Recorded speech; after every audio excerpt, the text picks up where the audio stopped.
Es de suma relevancia poder comentar que la salud pública es una rama de la medicina, un componente de la medicina que ha tomado alta relevancia, alta importancia en estos últimos años, no solo en nuestro país, sino en todo el mundo, toda vez que nos hemos enfrentado, por lo menos en estos últimos años, a varias emergencias sanitarias que han tomado un carácter o una magnitud, una gran magnitud y que han afectado a muchas poblaciones de manera global, incluso a todo nuestro planeta, y que estos conceptos van a ser muy enriquecedores para poder entender de una mejor manera la realidad que estamos viviendo, les decía, no nada más en México, sino en todo el mundo. Me parece muy relevante que si hablamos de salud pública tengamos muy claros cuáles son sus conceptos, sus fundamentos y cuáles son las definiciones que acompañan a esta disciplina. Hay que decir que la salud pública es un concepto que ha evolucionado junto con la humanidad, es decir, no es un concepto estático, es un concepto dinámico, que se ha adaptado precisamente al comportamiento de las enfermedades, que se ha adaptado a una realidad epidemiológica, tanto a niveles locales como a nivel global. Se trata de que quienes nos dedicamos justamente a la salud pública o a la salud en general, tenemos o hemos encontrado una manera de comprender nuestra realidad, de comprender cómo se comporta la carga de determinada enfermedad, de determinado fenómeno, de determinado evento, y a partir de esa identificación poder desarrollar instrumentos que sean efectivos para intervenir, para controlar, para contener, para eliminar o para erradicar, en el mejor de los casos, cuál es la causa justamente de una enfermedad o de algún fenómeno que está ocurriendo a nivel poblacional o incluso a nivel individual, hablando de la medicina clínica. La salud pública es una disciplina que ha buscado siempre, al ser una disciplina dinámica,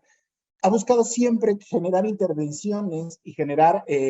estrategias que puedan ser más eficaces en la búsqueda de la prevención de enfermedades. Podemos decir entonces que la salud pública es esta disciplina de la medicina que se encarga de la prevención de enfermedades a nivel poblacional y que utiliza algunas herramientas para poder medir su aparición, su frecuencia, su distribución, y que además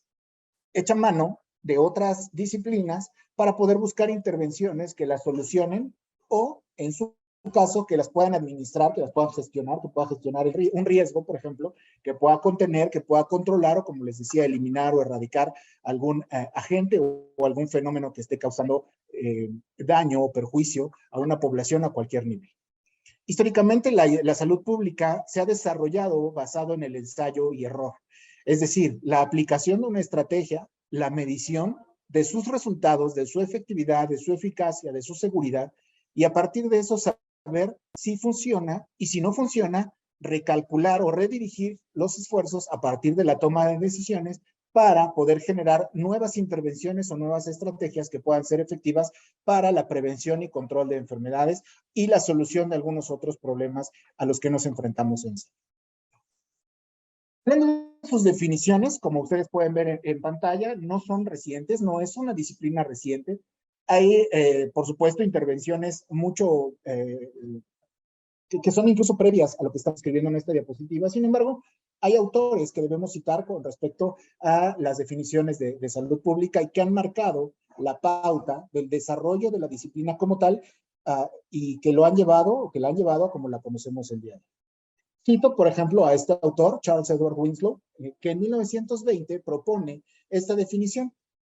Y él decía que la salud pública es la ciencia y el arte de prevenir enfermedades, prolongar la vida, fomentar la salud y la eficiencia física y mental mediante el esfuerzo organizado de la comunidad. Es muy interesante esta definición y llamo su atención justamente a algunas palabras clave que nos da este autor. Primero dice que es una ciencia y que es un arte. Una ciencia, por supuesto, que tiene varios componentes, ¿no? Es decir, tiene un método. Otra palabra que me gustaría que tengamos en mente es prevención, prevenir, previene enfermedades. Es decir, esta metodología se aplica para evitar que las poblaciones y que los individuos enfermen, para prolongar su vida, para fomentar la salud, es decir, va a dar intervenciones que puedan mejorar la salud tanto individual como poblacional y que además lo hace mediante un esfuerzo organizado. Es decir, no es nada más mantener a un componente de salud, sino poderlo coordinar y poderlo articular con otros actores que pueden intervenir por el bienestar de un individuo y, en el mejor de los supuestos, hablando de salud pública, de una comunidad. Este autor dice que las acciones van dirigidas en 5 sentidos muy específicos. Primero, el saneamiento del medio, es decir, que todo el contexto que rodea al individuo pueda tener las mejores condiciones, las más higiénicas, las más saludables o las menos sucias, digamos, para que el individuo y la comunidad se puedan desarrollar de la mejor manera. Habla también de una acción dirigida al control de las enfermedades transmisibles, es decir, poder medir la distribución, la frecuencia, la magnitud de cuáles son las enfermedades que puedan transmitirse de persona a persona para tratar de intervenir de una manera efectiva en el control y en la contención. Esto lo hace a partir de la educación de los individuos en su higiene personal. Es decir, si nosotros educamos a un individuo desde su contexto para poder contagiar, digamos, a otros individuos y educar a otros individuos y llevarlos en la misma dirección de prevención, podremos conseguir mejores resultados. Habla también de una acción dirigida en la organización de los servicios médicos o de los servicios que prestan atención en salud para poder identificar de una manera oportuna y temprana algún riesgo, poder gestionar ese riesgo, poder intervenir ese riesgo dando un tratamiento oportuno y poder contener y controlar justamente la propagación de determinada enfermedad o fenómeno. Y se enfoca también a una acción que habla del desarrollo de mecanismos a nivel social que puedan asegurar a todas las personas un nivel de vida adecuado para conservar su salud y que todos estos individuos que forman parte de la comunidad tengan un derecho para el acceso a los servicios de salud. Y bueno, en este contexto, este nivel, hablando del desarrollo de mecanismos sociales, pues naturalmente que tendrá que estar ligado a un asunto de servicios públicos de salud que corresponden de manera directa a una organización gubernamental. Más adelante hablaremos un poquito más de esto y de esta ambigüedad que se ha prestado de los servicios de salud pública o los servicios públicos más bien de salud con la definición per se de salud pública y cómo es que se ha podido confundir un poquito. Estas acciones que ustedes ven del lado izquierdo me gustaría que las guardáramos en la memoria porque son punto de partida o una basal, una medición basal para lo que trataremos más adelante y conceptos mucho más actuales que se manejan en estos tiempos y que, por ejemplo, por citar alguno, hablan de determinantes sociales en salud y de cómo el contexto del individuo puede determinar cómo enferma e incluso cómo muere un individuo o una comunidad a partir de la medición de todas estas variables. Bien, les decía entonces que este autor propone que la salud pública es resultado de un esfuerzo organizado. Esta es la interpretación esquemática que podemos tener de esta definición. Es un esfuerzo organizado de, número uno, los servicios que otorgan atención en salud,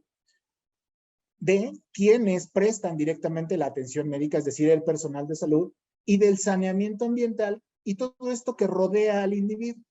En un escenario ideal, los niveles socioeconómicos de los individuos tendrían que ser adecuados. Aquí viene el primer reto. Hay algunas condiciones de marginación, algunas condiciones de inequidad que hacen que la salud pública sea mejor evaluada y que sus alcances tengan que ser mejor medidos precisamente por estos rezagos que podemos encontrar en una misma población, en un mismo país, por ejemplo, debido, como les decía, precisamente al rezago o a la inequidad. Uno de los autores más relevantes en cuanto a salud pública es este autor, Hanlon, que en 1974 propone esta definición, cito: la salud pública se dedica al logro común del más alto nivel físico, mental y social de bienestar y longevidad, compatible con los conocimientos y recursos disponibles en un tiempo y lugar determinados. Busca este propósito como una contribución al efectivo y total desarrollo y vida del individuo y su sociedad. Es decir, busca un bienestar individual, busca que el individuo esté saludable para alargar precisamente su ciclo de vida, pero que además adquiera conocimientos a partir de la educación que ya el primer autor Winslow nos propone, y que además ocupe los recursos que tiene disponibles en el momento que está viviendo para poder contribuir al desarrollo del individuo, de su sociedad, y que pueda contribuir precisamente con una intervención, que pueda contribuir con una estrategia que ayude a contener y a controlar los riesgos de enfermar. Este autor es muy peculiar porque además de proponer un estudio más detallado de la salud pública, propone metodologías incluso que nos ayudan en estos días, todavía vigentes sus metodologías, para poder hacer estimaciones en salud pública, para poder tomar decisiones en cuanto a escalas de priorización, por ejemplo, para intervenciones en salud pública. Y eso, insisto, lo tiene vigente y sus conceptos son todavía muy útiles en salud pública. Este mismo autor propone algunas dimensiones con respecto a la salud pública. Propone 7 dimensiones que incluso lo trataremos un poquito más adelante, son todavía vigentes si lo comparamos con lo que conocemos como funciones esenciales de la salud pública, que detallaremos en un momento. Habla de acciones de saneamiento ambiental, es decir, ya lo platicamos, cuáles son las mejores condiciones en las que el individuo se puede desarrollar, se puede desenvolver y puede crecer.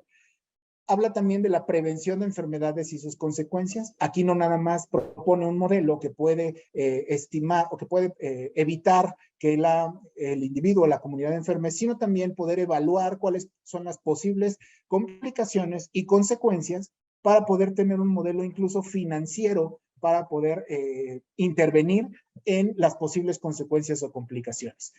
Habla en una tercera dimensión de actividades relacionadas con proporcionar cuidados integrados de salud, que tiene que ver totalmente con las intervenciones de atención médica y con las instituciones que brindan atención médica tanto a nivel público como a nivel privado. En una cuarta dimensión, habla de actividades relacionadas con la recolección y análisis de estadísticas vitales. Esto es muy importante, toda vez que los datos recolectados y la información recolectada a partir de la caracterización de la enfermedad, de la medición de la frecuencia, de la distribución en una población, nos puede llevar a hacer un análisis justamente estadístico que puede hacer inferencias y comparaciones de una población con otra para poder determinar si las intervenciones realizadas en una población pueden ser realizadas a una mayor escala o bien pueden ser aplicables en otra población con la misma intención de prevenir y de controlar los riesgos. Habla también básico de la educación para la salud individual y colectiva. Le apuesta mucho la salud pública a la educación para la salud y que más adelante lo veremos en cómo ha ido madurando justamente desde la educación individual hasta todas las intervenciones que conocemos hoy de promoción de la salud y de prevención de enfermedades.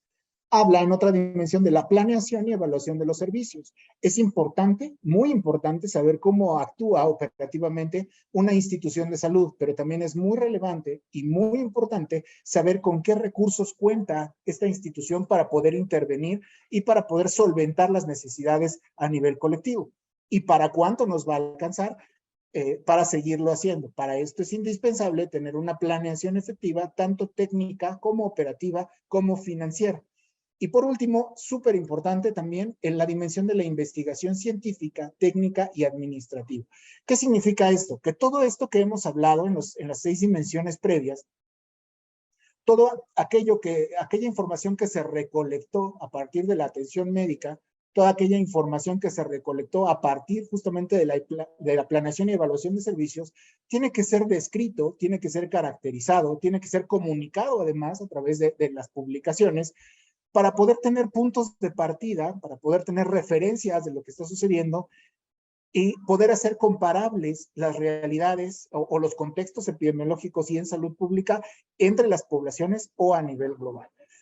Grábense también estas 7 dimensiones porque, insisto, vamos a ver que son puntos de partida justamente para las funciones esenciales en salud pública, como fueron descritas a través de la historia y como las conocemos el día de hoy. Las definiciones relevantes nos llevan a citar a otros 2 autores. En 1991, Piedrola Gil formula una idea para centrar el concepto de salud pública en la salud poblacional. Y este autor nos dice que la salud pública es la ciencia y el arte de organizar y dirigir los esfuerzos colectivos destinados a proteger, promover y restaurar la salud de los habitantes de una comunidad.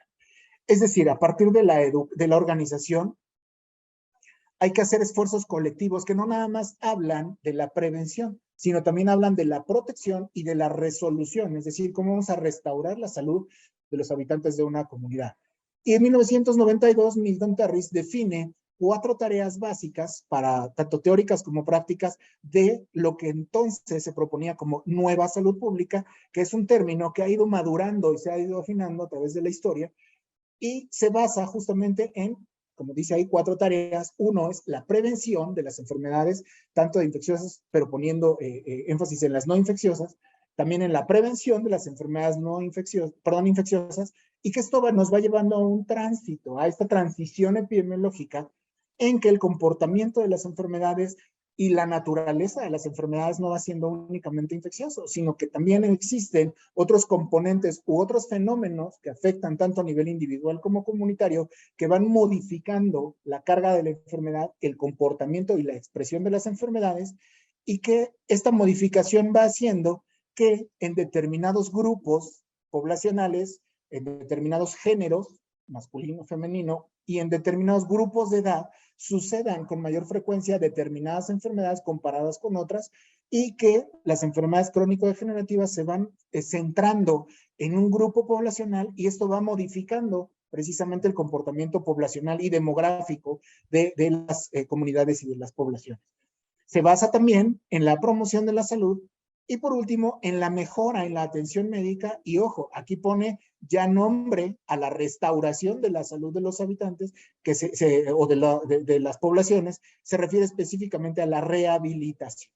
Es decir, hubo secuelas, y si las hubo, ¿cómo vamos a recuperar a estos individuos o a estas comunidades a su funcionamiento habitual, o lo más cercano al funcionamiento habitual? En México también tenemos aportes muy importantes a la salud pública. Este me parece de los más importantes, de los más relevantes, aunque podríamos mencionar a muchos otros que incluso han sido miembros muy activos y que han aportado mucho a nuestra Sociedad Mexicana de Salud Pública. Cito el ejemplo del doctor Julio Frank Mora, quien fue secretario de Salud en el periodo 2000 a 2006,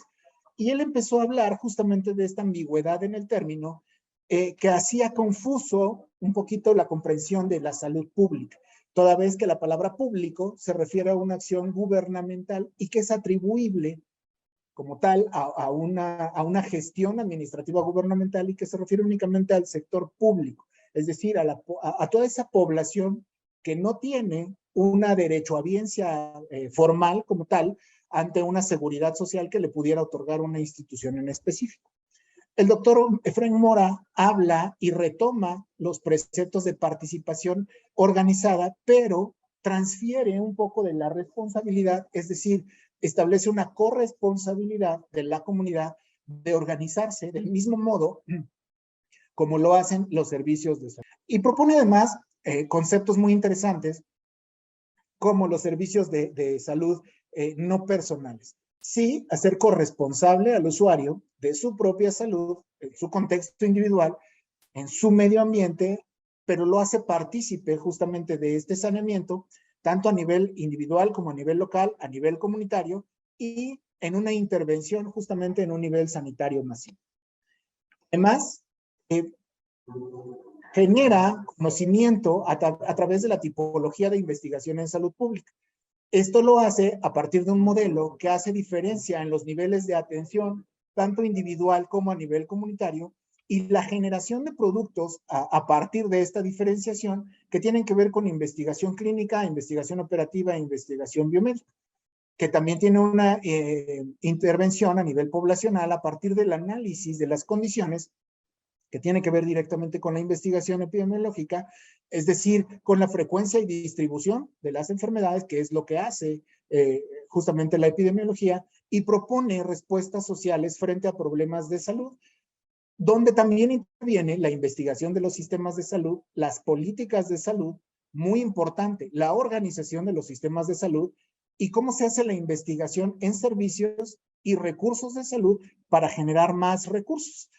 como sucede en los modelos de programas presupuestales, por ejemplo, y la generación de políticas. Todos estos indicadores que son basados en resultados y que aportan financieramente para la sustentabilidad de los sistemas de salud. Es muy interesante, y cito justamente al doctor Frank,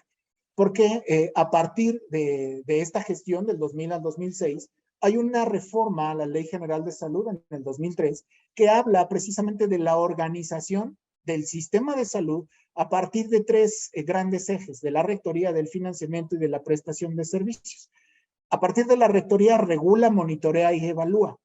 pero también tiene un componente de financiamiento que hace corresponsabilidades tanto al gobierno federal como a los beneficiarios. Surge bajo un modelo de protección social en salud que fue incluso tomado en cuenta como un indicador de bienestar social y que termina esta cadena en la prestación de servicios de salud, mejorando la infraestructura, mejorando el equipamiento y capacitando y entrenando a mejores recursos humanos en salud pública. Es muy relevante esta reforma a la Ley General de Salud porque además dicta alguna serie de lineamientos que se refieren también a la regulación sanitaria en nuestro país y que aportó justo mucho para la prestación de servicios de alta calidad a los usuarios que no tenían una derechohabiencia formal en otra institución como el IMSS, como el ISSSTE, como CEMAR, por ejemplo.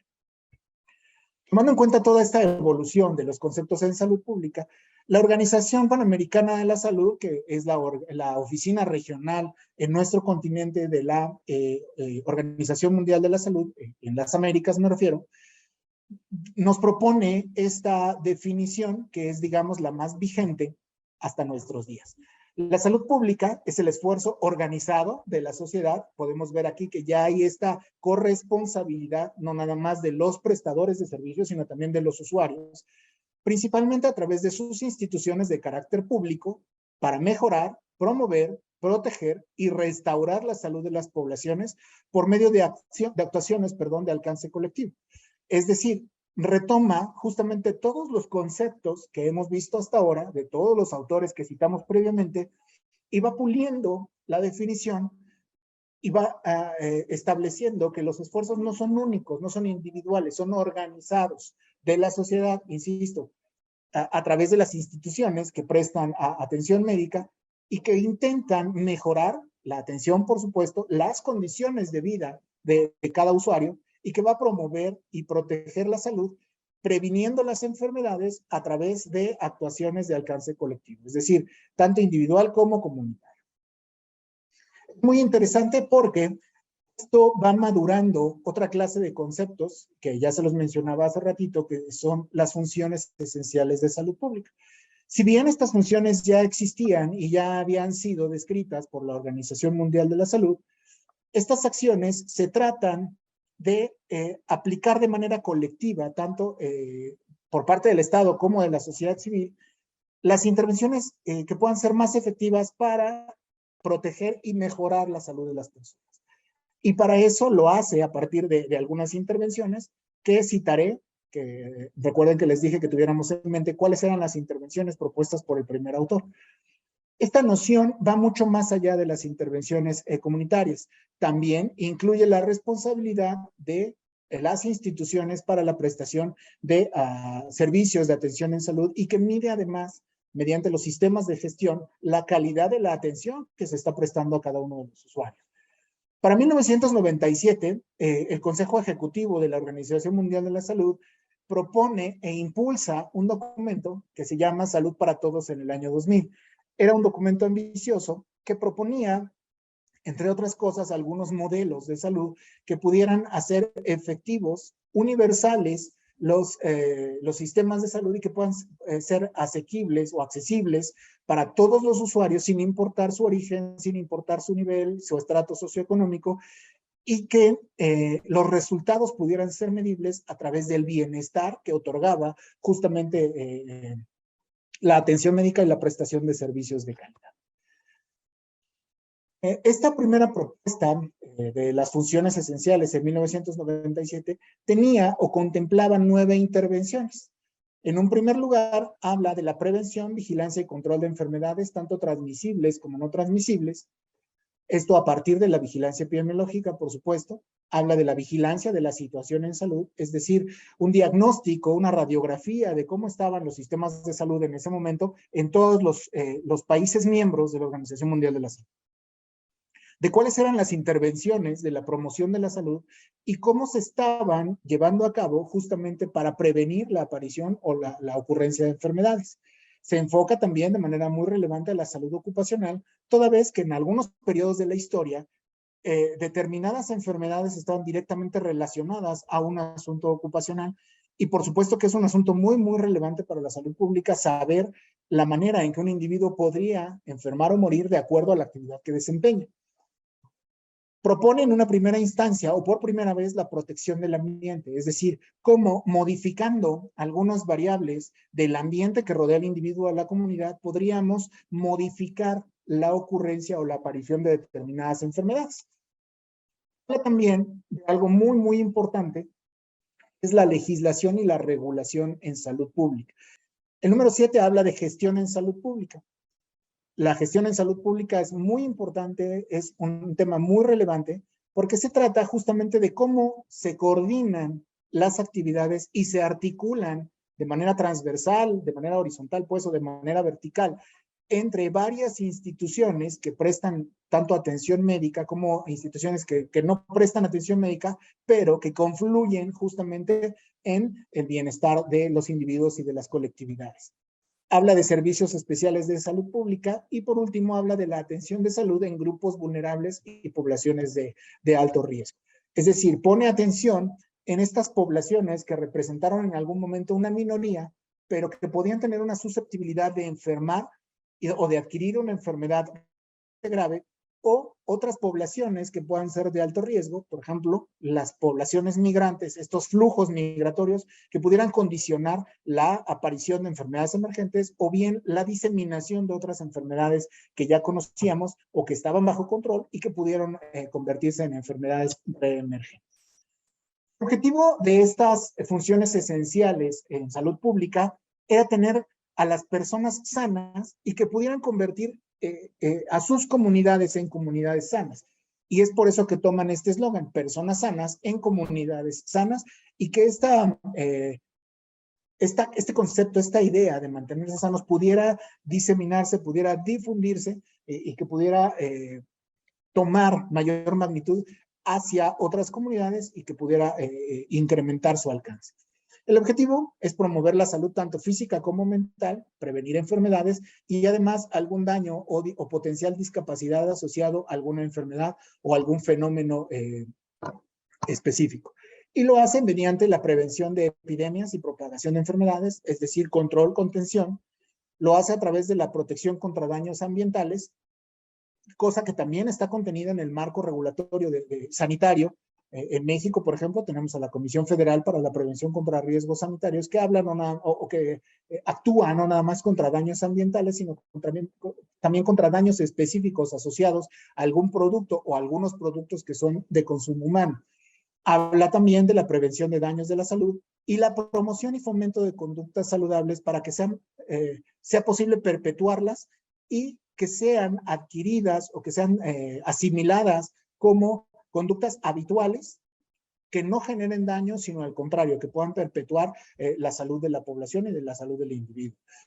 Involucra también respuesta ante desastres y asistencia a comunidades damnificadas, y esto lo veremos un poquito más adelante en cómo se conjugan distintos modelos, intervenir o aportar justamente las funciones esenciales en salud pública hasta tener un modelo completo de 11 intervenciones como lo conocemos hoy, o de 11 funciones esenciales en salud pública como lo conocemos hoy, y que interviene y toma en cuenta todos estos preceptos o todos estos objetivos que les estoy comentando. Y además, por último, que pueda garantizar la calidad y accesibilidad a los servicios de salud, naturalmente mediante la evaluación constante, continua, de estos sistemas de gestión de calidad. Este es el modelo que les mencionaba. La Organización Mundial de la Salud propone, a partir de esta intervención de 1997, un modelo, una evaluación de un modelo que se llamaba modelo, a partir de un análisis mediante una metodología conocida como Delphi, una intervención de las diferentes, jugando las diferentes intervenciones que se conocían hasta entonces. Si ustedes se dan cuenta, este modelo pudo conjugar al centro cuáles son las funciones que puedan garantizar la perpetuidad de la salud, que puedan garantizar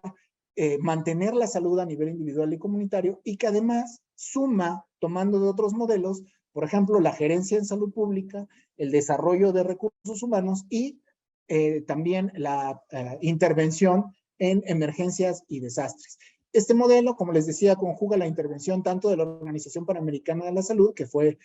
uno de los que propone de manera inicial las funciones esenciales, involucra también al Programa Nacional de Desempeño y Estándares de Salud Pública, este es específicamente de Estados Unidos, pero que genera un aporte muy importante con respecto al desarrollo de las capacidades, al entrenamiento y a la inversión en el entrenamiento justamente de los recursos humanos en salud pública. Y la Organización Mundial de la Salud, en su carácter gestor, en su carácter gerencial, propone precisamente actividades de gestión, de control, para poder mantener vigente todas estas funciones esenciales de salud pública. De acuerdo al último modelo publicado por la Organización Panamericana, bueno, Organización Mundial de la Salud, a través de la Organización Panamericana de la Salud, este esquema que ustedes ven en pantalla es el último modelo publicado en 2020 para las funciones esenciales de salud pública. Si ustedes se dan cuenta, al centro se forma un círculo, es decir, hace una analogía a un ciclo, a un proceso cíclico que va dando vueltas, que es interminable, que es dinámico, que está en permanente movimiento, pero que cada componente va aportando, perdón, precisamente algo a este modelo de funciones esenciales. ¿Dónde empezar? Eso es indistinto.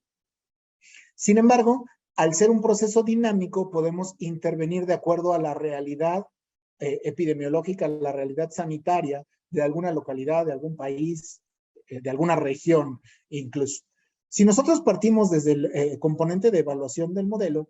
nos habla de una constante evaluación y de un constante monitoreo. Es decir, estar recopilando información para analizarla, para evaluarla y para tomar decisiones a partir de esta evaluación.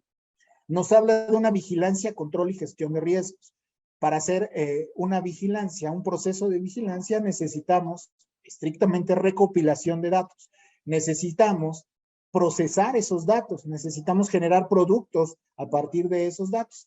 Echamos mano, por ejemplo, de los sistemas de vigilancia epidemiológica, de la vigilancia epidemiológica basada en indicadores, de la vigilancia epidemiológica basada en eventos, de la interpretación y del análisis epidemiológico para la gestión de riesgos, es decir, vamos a administrar este riesgo, lo vamos a controlar, podemos eliminarlo, podemos erradicarlo, y a partir de esto poder generar investigación y gestión del conocimiento, publicando, generando más datos y dándolos a conocer para tener o para servir como punto de partida y referencia para otras comunidades, para otros investigadores o para otros grupos que puedan retomar nuestra realidad epidemiológica para poderla aplicar, poderla replicar y generar mayor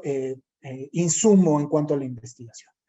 Por supuesto que toda esta información recopilada, analizada, investigada, publicada, va a servir para tomar decisiones. Y estas decisiones desarrollan justamente políticas públicas, políticas sanitarias, regulación legislativa, regulación normativa, marcos regulatorios específicos, tanto para procesos sanitarios como para otro tipo de procesos, hablando de políticas públicas, por ejemplo, que puedan ser útiles para impactar en la participación social, en la participación comunitaria y que puedan generar movilización social encaminados hacia el objetivo de mejorar la salud individual y comunitaria. Por supuesto que los recursos son indispensables. Sabemos a todos niveles que los recursos son finitos, son limitados. Sin embargo, el desarrollo de recursos humanos para la salud, eficientar los recursos disponibles y utilizarlos de la mejor manera puede también otorgarnos resultados positivos. Esta asignación de recursos tiene también que ver con insumos materiales o recursos materiales como medicamentos y otras tecnologías que puedan ser aplicables para la salud y por supuesto el financiamiento que pueda ser gubernamental o buscar un financiamiento a través de otras instituciones privadas tal vez o de organizaciones no gubernamentales que pudieran aportar a los procesos de investigación y de financiamiento para la investigación en salud. Y el acceso, pues naturalmente que tiene que ver con el otorgamiento a los servicios de atención médica, que puedan ser servicios integrales, que puedan ser servicios ambiciosamente universales y que puedan ser de la mejor calidad posible para poder tener intervenciones efectivas sobre el contexto en salud de cada una de las personas, de cada uno de los individuos y de cada una de las comunidades. Si recuerdan, hablamos de todos estos preceptos desde los primeros autores y los traemos a esta realidad y los tenemos vigentes para justamente evaluar las determinantes sociales y que podamos abordar al individuo, a la comunidad desde sus determinantes sociales. Es decir, modificar estas variables que puedan hacer susceptible a un individuo, a una comunidad de enfermar o de morir de alguna manera por un agente patógeno, infeccioso o por un fenómeno de cualquier otra naturaleza. Les decía que desde los 90s hablábamos de este concepto de la nueva salud pública. Naturalmente, como les dije, al ser un concepto dinámico, al ser un concepto o una disciplina en constante movimiento, en constante maduración, en constante desarrollo, a partir de las intervenciones en investigación, a partir de las aportaciones en vigilancia epidemiológica, en demografía, en sociología, en política pública, este concepto se ha ido madurando, se ha ido complementando y ha ido aumentando sus alcances con respecto a lo que conocimos con los primeros autores. Esta definición de la nueva salud pública dice, cito, la salud pública es la práctica social integrada que tiene como sujeto de estudio la salud de las poblaciones humanas. Se le considera como ciencia encargada de prevenir la enfermedad, la discapacidad, prolongar la vida, fomentar la salud física y mental mediante los esfuerzos organizados de la comunidad para el saneamiento del ambiente y desarrollo de la maquinaria social para afrontar problemas de salud y mantener un nivel de vida adecuado. Es decir, al intervenir en la salud de las poblaciones humanas, y bueno, no humanas también, porque tiene otra clase de ciencias y disciplinas que se suman a los trabajos sanitarios, tiene otras implicaciones que vamos a ver un poquito más adelante y como les decía, se articula con otras disciplinas y con otros actores que van a asegurar prevenir enfermedades, evitar de la manera de lo posible la discapacidad a partir de las intervenciones tomadas y ahora fomenta, además de la salud física, la salud mental. A partir de todos estos conceptos y de todo esto que hemos estado platicando, la salud pública y la nueva salud pública se basa en 4 pilares o se fundamenta en 4 pilares. Ya lo platicamos desde los primeros autores. Habla de la protección de la salud, es decir, generar mecanismos eficientes que puedan asegurar que la atención de la salud de la población está asegurada y que además está protegida mediante diversos mecanismos que además son medibles como indicadores de bienestar social. La promoción de la salud se refiere a todas esas intervenciones que se realizan con la intención de evitar enfermarse. Es decir, perpetuar conductas, hábitos que puedan generar que el individuo o la población se mantenga saludable tanto tiempo como sea posible, alargar su ciclo vital y, por supuesto, prevenir la enfermedad. ¿Cómo prevenirlo? A través de estas intervenciones, tanto individuales como colectivas, promocionando la salud y también controlando, mitigando los riesgos a partir de la identificación de cada uno de estos riesgos originados por agentes infecciosos, por fenómenos perturbadores, por otra clase de fenómenos que intervienen incluso desde el ambiente que rodea al individuo y por último, la restauración de la salud. Si no pudimos evitar que el individuo o que la comunidad enfermara, ¿cuáles son las medidas que vamos a llevar a cabo para recuperar a este individuo, a esta comunidad o poderlo llevar lo más cercano a cómo era su proceso antes de enfermar?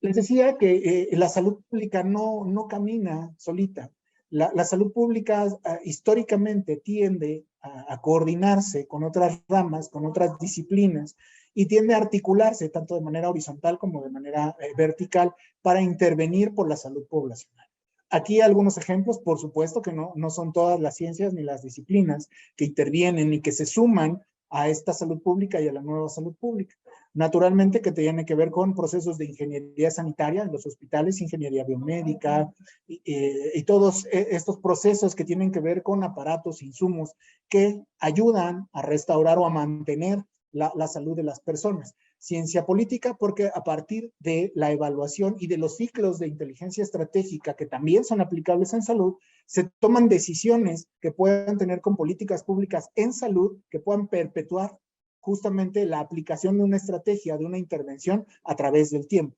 La demografía naturalmente tiene mucho que ver, que va muy de la mano con la epidemiología, con la estadística, por ejemplo, para saber el comportamiento no nada más de la población saludable, pero también de la población cuando enferma, de cómo se mueve esta población, de cómo se distribuye la enfermedad entre la población, si es más susceptible de enfermar el género masculino, el género femenino, algún grupo de edad, por ejemplo, específicamente, si la enfermedad se distribuye más en niños, en ancianos, en el grupo intermedio de la vida. Las ciencias de la salud, evidentemente, también tienen mucho que ver. La antropología, por cuál es el comportamiento conductual de cada uno de los individuos y que tienden justamente a generar procesos migratorios, que tienden a generar procesos de aglomeración, por ejemplo, fenómenos culturales, religiosos, preferencias sexuales, y todo esto que tiene que ver con el individuo, a nivel comunitario incluso, y su comportamiento para determinar o no de enfermar o morir por alguna enfermedad o por algún fenómeno adicional. Mencionar la estadística naturalmente tiene mucho que ver con la recopilación y la interpretación de los datos a partir de las estadísticas vitales. Administración, por supuesto, tiene mucho que ver con los recursos, además financieros, humanos, capital humano también, que es muy indispensable en el personal de salud sobre todo. Biología para entender los ciclos vitales, economía que va muy de la mano de la administración, sociología que además se articula con la antropología, que además se articula con la demografía y que además se articula con la epidemiología. Naturalmente que se suman otra clase de disciplinas como la veterinaria, porque hay enfermedades, y digo, la última emergencia sanitaria nos lo deja muy claro, que son de origen animal, pero que encuentran esta facilidad de ser transmitidas de humanos a animales, y que al dar ese salto pueden propagarse de humano a humano y tomar una magnitud mucho mayor de lo que incluso podíamos suponer. Por eso es muy importante que otras ciencias como la veterinaria intervengan y se sumen a los, por supuesto, la sociología para saber y entender el comportamiento a nivel comunitario, a nivel macro, de cómo los individuos se asocian, se ponen de acuerdo y cómo se comportan a un nivel mayor. Les decía también hace ratito que tuviéramos en mente todos los conceptos descritos porque nos iban a ir dando pauta para ir hablando de otras cosas. Ya platicamos de las funciones esenciales de salud pública, pero también es muy relevante que hablemos de las determinantes sociales en salud.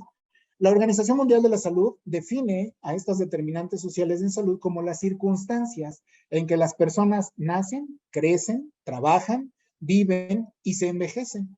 Pero no nada más se toma en cuenta ese ciclo vital propio o inherente al individuo, sino que además incluye un conjunto más amplio de fuerzas y sistemas que generan una influencia sobre las condiciones de la vida cotidiana. Hay un modelo muy interesante justamente de las determinantes sociales en salud que habla del ambiente de las personas o de un individuo, de una familia, de una comunidad, que dice que además de las condiciones ambientales, pues tienen que ver las condiciones laborales, las condiciones sociales, las condiciones biológicas y otra clase de variables que intervienen y que van generando sinergia justamente para determinar cómo este individuo o esta comunidad enferman y posiblemente la manera en que desenlaza su proceso vital. Las determinantes sociales en salud apuestan justamente a mejorar esas condiciones al contexto del individuo para mejorar el medio ambiente, hacerlo saludable para garantizar así una vida sana y además generar y perpetuar el bienestar, no nada más a nivel individual, sino también a nivel comunitario. Y al hablar de esto, toma en cuenta esta nueva tendencia de la salud pública ambiental, que es justamente donde conjugan la salud pública y el medio ambiente y que intentan evaluar los riesgos o los posibles riesgos asociados a factores físicos, directamente en interrelación con el individuo, pero también factores químicos y biológicos que puedan definir la manera en que este individuo enferma o muere. Y tiene que ver con esto, lo que les decía hace rato, no nada más es un asunto de agentes infecciosos, sino también otra clase de agentes que puedan condicionar, o fenómenos que puedan condicionar que el individuo o la comunidad puedan enfermar o morir. Me refiero, por ejemplo, a fenómenos perturbadores de origen químico, radiológico, nuclear, explosivo. Y para citar un ejemplo, en México, 2015, el derrame de lixiviados en el río Sonora condicionó que un foco específico, que un lugar específico pudiera tener una intervención porque estaba relacionado con un riesgo químico para poder modificar la carga de enfermedad o hacer aparecer enfermedades que no habíamos podido visualizar justamente en este lugar, en Sonora, a partir de la exposición a estos lixiviados y a partir del grado de exposición, ir midiendo con el tiempo la aparición de determinados procesos patológicos o determinadas enfermedades.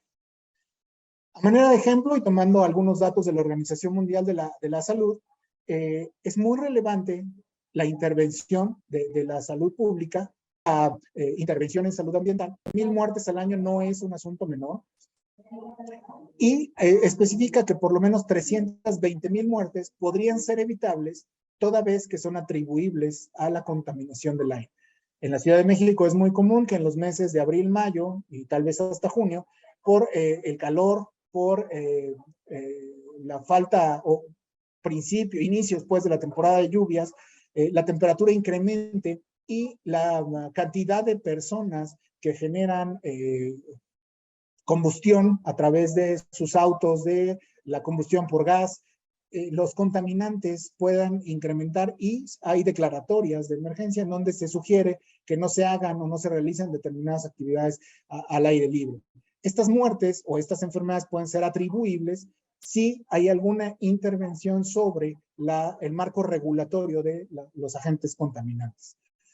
Otro ejemplo muy interesante es que por lo menos 15.6 millones de personas defecan al aire libre. Sí, es un asunto a veces difícil de comprender, difícil de entender. Sin embargo, este binomio perverso de rezago, de marginación, pues hace que no todos los servicios estén presentes en todas las comunidades de nuestro país y, por supuesto, esta clase de prácticas incrementa el riesgo de enfermar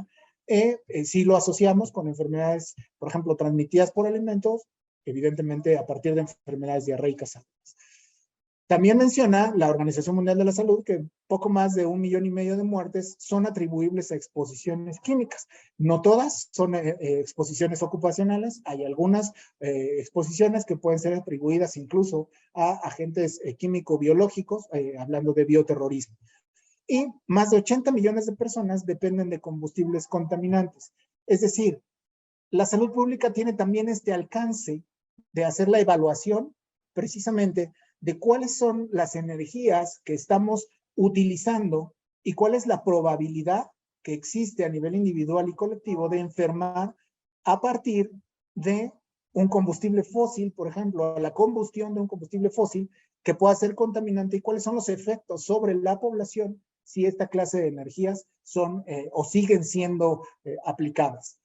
Entonces, hasta ahí es que tenemos alcance en cuanto a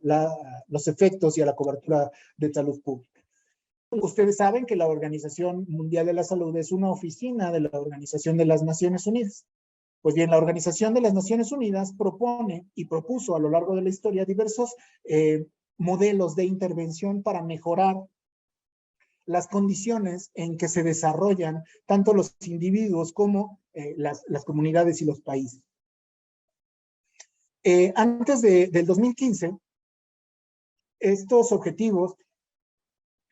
eran conocidos como objetivos del milenio, objetivos de desarrollo del milenio, y pretendían modificar determinados indicadores justamente con la intención de mejorar la calidad de vida de los habitantes de este planeta. Lamentablemente, no todos los objetivos del milenio fueron cumplidos y a partir del 2015 la Organización de las Naciones Unidas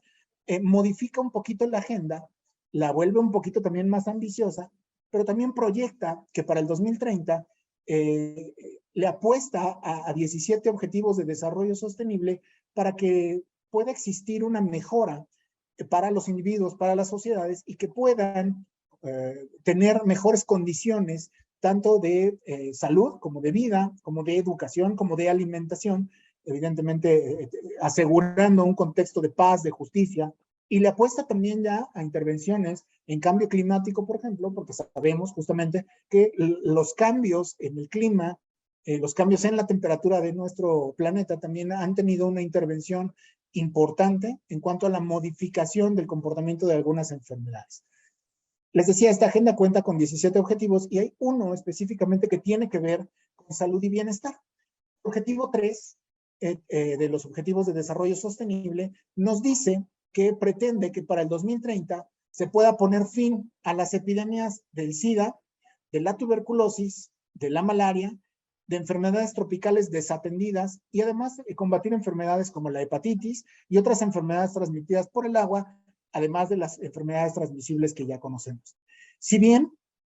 todas estas enfermedades han tenido una intervención muy importante y un desarrollo científico y de investigación muy importante, seguimos enfrentándonos a un escenario epidemiológico preocupante con respecto a estas enfermedades. ¿Cómo pretende la Organización de las Naciones Unidas intervenir en este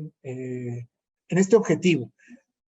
La pretensión es lograr una cobertura sanitaria universal, específicamente previniendo y protegiendo contra riesgos tanto sanitarios como financieros, y dar y garantizar un acceso a los servicios de salud que son esenciales, que puedan ser de la mejor calidad posible y que las personas puedan tener acceso a medicamentos y vacunas que puedan ser seguros, que puedan ser eficaces, a muy bajo costo y de la mejor calidad posible, pero que estén a la mano de todos.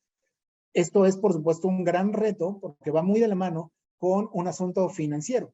y con un asunto de disponibilidad de tanto de medicamentos como de vacunas. Pretende que para el 2030 se reduzcan además las muertes y las enfermedades producidas por productos químicos peligrosos, la contaminación del aire, como les decía, el agua y el suelo. Y que además intenta reforzar la capacidad de todos los países en materia de alerta temprana, de reducción de riesgos y de gestionar estos riesgos para la salud nacional y mundial. Este reto se puso de manifiesto ahora con la emergencia sanitaria del 2019-2020, en donde si bien contábamos con mecanismos de identificación temprana, los mecanismos de respuesta inmediata sí se vieron retardados justamente por la limitación financiera. Aun cuando teníamos en mente que era posible que un virus respiratorio, que más bien asociábamos a un virus de alta patogenicidad de influenza, pudiera generar la siguiente pandemia en el mundo, no esperábamos que pudiera ser por otra clase de virus y que la capacidad de respuesta que teníamos para esta otra clase de virus en realidad no era la adecuada y que no hubo un país, aun cuando tuviera los recursos financieros en teoría suficientes, no hubo un país que pudiera dar una respuesta inmediata y que pudiera contener justamente la propagación de la enfermedad. Este objetivo 3, no va solo. Se articula con otros objetivos que tienen que ver con el global de estos 17, que intenta garantizar justamente esto, una vida saludable a partir del precepto del 97 de personas sanas en comunidades sanas, para perpetuar el bienestar en todas las personas y de todas las edades. Este indicador o este objetivo de salud y bienestar está vinculado precisamente con el objetivo 6, que habla de agua limpia y saneamiento, que garantiza la disponibilidad de agua y que además sea asequible y que haya una gestión de sostenibilidad y saneamiento para todos. Se articula también con el objetivo número 7, que habla de energía asequible y no contaminante, para tener un acceso garantizado a una buena calidad de energía que sea segura, que sea sostenible, que sea autosustentable y que pueda ser moderna para todos, toda vez que el consumo de combustibles fósiles también está asociado a la aparición o a la susceptibilidad de presentar cualquier o alguna clase de enfermedades. Está articulado también con el objetivo 11, que habla de ciudades y comunidades sostenibles, que pretende lograr que todas las ciudades y los asentamientos humanos sean inclusivos, sean seguros, sean resilientes y sean sostenibles. Naturalmente que esto también aporta mucho a la salud mental tanto de los individuos como de las comunidades. Se vincula también con el objetivo 12, que habla de la producción y consumos responsables para garantizar modalidades de consumo y producción sostenibles y autosustentables para cada una de las comunidades y de los individuos. Y por supuesto, como les decía, se articula también con el objetivo 13 de la acción por el clima. en donde nos invita a tomar medidas urgentes para combatir el cambio climático y sus efectos, toda vez que este cambio climático, estas variaciones en la temperatura del globo terráqueo también han hecho susceptibles a las personas de enfermar o de modificar el comportamiento de algunas enfermedades, toda vez que los agentes causales de estas enfermedades han tomado cierta flexibilidad o cierta plasticidad para presentarse en entornos en donde previamente no se presentaban. Este es el alcance que tiene la salud pública, esta es la importancia que tiene la salud pública, toda vez que no es nada más un asunto regulatorio, es un asunto de garantía de atención, de garantía de gestión de recursos, de garantía de que este ciclo que vimos de los 4 pilares de evaluación, incluso para los sistemas de salud y que puedan ser asequibles, que puedan ser universales, este es el alcance y esta es la importancia que tiene la salud pública a partir de sus conceptos más esenciales que vimos en las primeras diapositivas.